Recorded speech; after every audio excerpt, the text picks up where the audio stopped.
Então a gente pode olhar alguns casos e falar, não, eles não, aqui não tem uma dinâmica de primeiro piloto, segundo piloto, mas a dinâmica do ano é meio que essa. Sei lá, o Sainz tá demorando pra se adaptar, o álbum tá muito bem, etc. Eu acho que esse tipo de coisa acontece.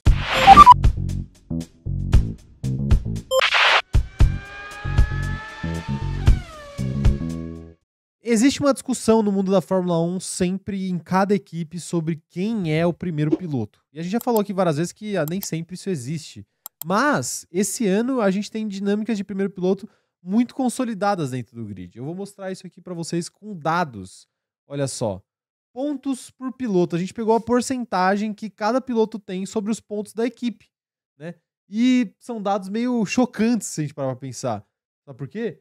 Pierre Gasly conquistou 100% dos pontos da Alpine no ano. Nem o Colapinto, nem o Jack Doohan conseguiram contribuir de alguma maneira.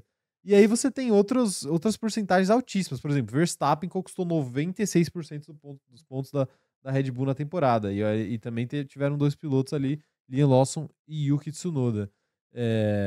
Alex Albon, por exemplo, conquistou 77% dos pontos. Aí essa eu acho que é mais chocante ainda, porque o Carlos Sainz é um cara que é muito bem cotado, né? Sim, de E ele fato. tá tomando esse baile absurdo aí do Alex Albon. Aí a gente tem mais pra baixo também Esteban com 77% dos pontos da Haas, algo que talvez era um pouco mais esperado, né? Porque o Berman é um novato, assim como o próprio Hülkenberg aí com 73% dos pontos da Sauber, muito à frente do Bortoleto, pelo menos em contribuição para a equipe. Mas a gente sabe que o Hülkenberg teria alguns resultados muito fora da curva ali que deram uma vantagem de pontos muito grande para ele, mas na média o desempenho não é tão maior que o do Bortoleto assim. George Russell também 73% dos pontos. Claro que o Kimi Antonelli sofreu muito com quebras de carro esse ano, mas ainda assim é bastante ponto pro Russell em relação ao Kimi Antonelli. E aí a gente tem, esses são os 6 melhores. A gente tem aqui também os 4 melhores. Os 4 Piores. mais equilibrados aí, vai. Fernando Alonso empatado com o Lance Stroll, 50-50. Eu coloquei ele porque ele é o cara que tá na frente da tabela, né? Porque o resultado dele, ele conseguiu um melhor resultado do que o Lance Stroll. Isaac Hadjar, que tem 49% dos pontos da Racing Bulls, mas aí com um adendo Sim. de que o Yuki Tsunoda fez alguns pontos ali antes de passar o bastão pro Liam Lawson. Então, né, não é que o Liam Lawson tem 51%, ele tem menos do que 51%. É que é dividido por 3 essa conta aí. Exatamente. E ainda assim é bastante ponto, né? Quase metade. O Leclerc, 58%. O que talvez seja chocante ao contrário, porque pelo tanto que a gente fala do Hamilton aqui, às vezes parece que o Leclerc tá passando muito por cima dele e nem é tanto assim. É quase metade, metade. E obviamente nós temos aí a briga mais acirrada do grid aí. Oscar Piastri e Lando Norris, 51% pro Piastri, 49% pro Lando Norris. Esses são os primeiros pilotos mesmo da Fórmula 1?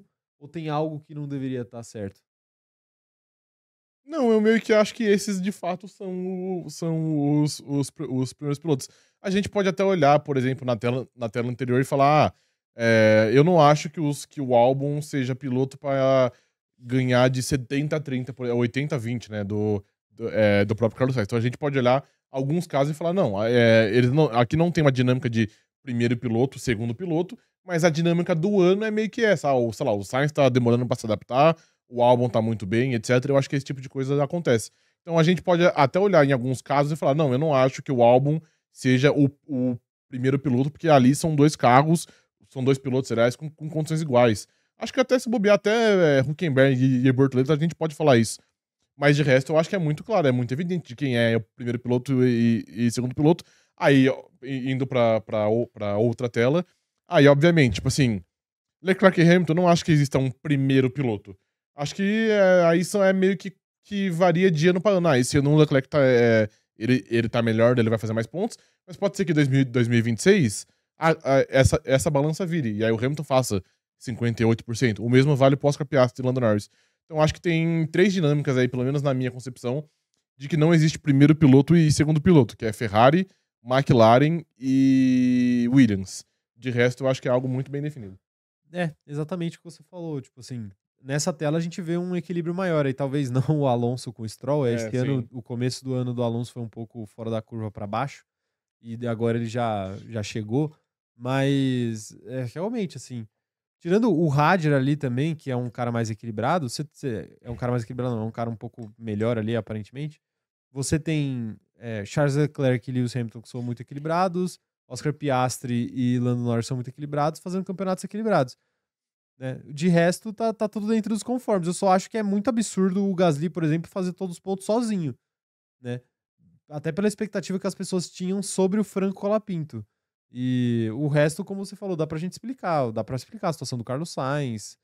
Dá pra entender a do Verstappen ao mesmo tempo, que é muito absurdo também. Sim. Né? Mas são situações muito específicas ali. Todas têm um contexto ali que faz sentido. Menos, eu diria, essa do da Alpine aí. Eu acho que é muito absurdo o Gasly. Por mais que ele seja um baita piloto, acho que é muito absurdo.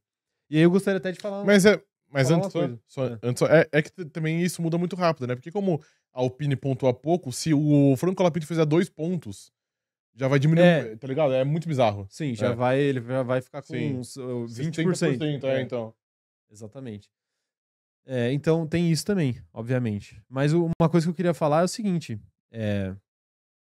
Curioso a gente ver que o Pierre Gasly fez 100% dos pontos da Alpine na temporada e o Franco Colapinto, que entrou para substituir o Jack Durham para ser um cara de mais talento, para ser um cara com mais possibilidades de trazer coisas positivas para a equipe, tá muito inconstante, né? Uhum. Inclusive, essa semana ele estava fazendo um teste lá na Hungria e ele conseguiu destruir o carro dele num teste particular aí de pneus para a Alpine, ele acabou destruindo o carro da Alpine. Então, assim, a situação do Colapinto vai ficando cada vez mais difícil, né? Frente ao Flávio Briatore, que não é conhecido no grid por ser um dos caras mais pacientes da história, né? O próprio Jack Durham pode confirmar isso aí pro argentino.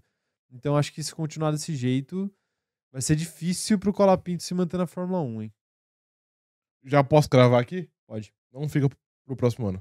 Não fica. Eu acho que não fica, tá muito evidente. E ele. É que, tipo assim, eu entendo que até é uma posição cruel com ele, porque na minha concepção é muito injusto um cara de, sei lá, 23 anos ser contratado pra ser bombeiro da Alpine, ter que apagar um incêndio que a direção antiga começou, que, sei lá, o Jack Durham começou, o Flávio Briatore começou, não sei.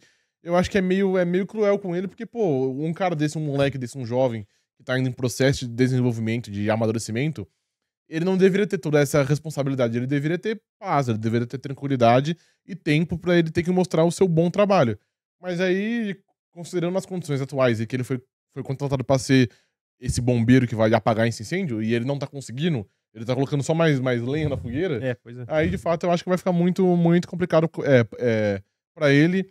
De novo, eu acho que vai ser até meio injusto, assim, do ponto de vista de gerenciamento de carreira, porque eu acho que ele não deveria estar nessa posição tão ingrata assim, mas ele também, obviamente, não tá se ajudando em desempenho, ele não faz pontos, agora, que beleza que teve essa batida aí nesse teste, ele tava batendo mais no começo, agora ele deu uma parada, mas enfim, já é um cara também que causou alguns prejuízos, então, de fato, a situação dele fica cada vez mais insustentável. É bem difícil ele se manter mesmo, porque, cara, é exatamente, a gente vai entrar no que a gente falou sobre o Bortoleto também, quando o Bortoleto não tinha pontuado ainda. Fica muito feio pro cara perder de zero. Fica. Independente de qualquer contexto, independente de qualquer coisa, fica muito feio pro cara perder de zero. E no caso do Colapinto, porque assim, no caso do Bortoleto a gente ainda tinha isso, assim, tipo, pô, é um cara que tá bem, mas ele tá no momento de conquistar o ponto ali, tá dando azar, coisa que já aconteceu com o Russell, já aconteceu com outros pilotos bons também. O Colapinto não. O Colapinto é um cara que tá mal e tá mal a todo momento. E às vezes ele tá mal batendo o carro, às vezes ele tá mal ficando em último. Mas ele tá mal o tempo todo. Então não existe nem contexto pra ajudar ele. O cruel dessa situação toda é que realmente, tipo assim, é uma equipe que tá entregue às traças e o cara tá tentando fazer alguma coisa ali. Então, tipo, ele acabou se ferrando mais, porque dentro de um ambiente mais controlado, que era a Williams, ele conseguiu fazer um trabalho melhor. Sim. Né? Esse ano, provavelmente, ele faria um trabalho melhor do que o que ele tá fazendo se ele tivesse na Williams, ao invés de estar na Alpine. Mas é aquela coisa, né? A oportunidade bateu, ele não tinha outra opção, ele acabou indo pra Alpine. Mas o Colapinto ainda é um cara que talvez, sendo demitido da Alpine, talvez ele ainda consiga ter uma chance de ser cotado para outras equipes. Mas ainda Sério assim, mesmo, você acha? eu acho, ele tem alguma chance. Porque eu acho que a galera entende que a Alpine é uma zona e eu acho que a galera entende que o final do ano passado dele foi muito interessante. Mas eu, honestamente, não acho que é um piloto que vai ter vida longa na Fórmula 1. Se dependesse de mim, se eu fosse chefe de equipe, também não teria. Mas às vezes ele consegue, né? A única questão é que, assim, a partir do momento que você sai, realmente é muito difícil você voltar. Não, eu tenho. A menos que seja uma situação muito específica de, você ficou sem contrato e não tem outra equipe, aí vai passar um ano e vão te contratar, mas fora Sim. isso. Não, eu tenho as minhas dúvidas se ele consegue meio que voltar, porque acho que quando você é demitido mesmo, assim, exatamente demitido, é muito complicado. Eu acho que fica muito feio. Tipo assim, se a gente pega até o ano passado dele, que ele não foi demitido, porque o contrato dele era de 6 meses. Ele só E aí, cumpriu. então, e aí, tipo assim, passa batido, tá ligado? Não, é um cara que teve momentos ruins, teve momentos bons, mas no geral ele fez a dele e ele ficou ali, tá ligado? Aí quando o cara é demitido, eu acho que fica tão feio que as portas se fecham. A gente pega até, por exemplo, uma Cadillac aí que supostamente tá buscando uma dinâmica de um piloto mais experiente e um piloto mais jovem. Se esse cara for demitido, eu não sei se a Cadillac abraça tanto assim. Porque, tipo assim, ela vai olhar, pô, ele foi demitido por quê? Porque ele é lento, porque ele não bate, porque não sei o quê. Tipo assim, é tudo que a Cadillac não precisa, por exemplo. Então, não sei, eu acho que ao ser demitido mesmo, sacado, mesmo que não seja durante o ano, pode ser, sei lá, depois do GP de Abu Dhabi, eu acho que fica muito difícil pra um cara que não tem um respaldo tão grande assim no grid. Não, realmente, realmente. Mas e aí, contem as opiniões de vocês aí. O assunto acabou mudando aqui, mas tá dentro do mesmo balaio de primeiros pilotos, segundos pilotos. Tá certa aqui essa lista? Essa lista é realidade, né? Não tem como estar errada. Mas ela traduz a realidade, de fato? Olha lá, Ana Heimer falando aqui, incrível que a carreira dele só rolou ladeira abaixo depois dos fãs dele me jurarem de morte no Twitter. Realmente. Acontece, né? O ponto de virada na vida de Franco Colapinto. Os fãs argentinos são complexos na internet, assim como os brasileiros. Olha lá, Alexandre falando, o problema aí não são os pilotos, a Alpine que é muito ruim. A Alpine é muito de horrível. fato. Mas, tipo assim, mesmo a Alpine sendo ruim, o Pierre Gasly de fato não é um problema. Mas o Colapinto é. Sim. Assim como o Jack Doohan também era. Então, enfim, complicado. O Wesley falando aqui, ó, Ana Heimer, você sempre esteve certa nesse assunto. Por que será que o Wesley acha isso? Cara, não sei, eu acho que é uma opinião totalmente parcial aí, né? É imparcial. Joelson falando aqui. Joelson não, desculpa. O Wesley complementando, né? Falando, fora Colapinto, pode entrar Vitor Martins. Mas aí vocês querem só um outro cachorro morto ali, que vai dar na mesma. Pô, tem que ser um piloto grande ali, entendeu? Pra salvar o Alpine. Que piloto grande que é ir pra Alpine? Então, o Hamilton? Nenhum.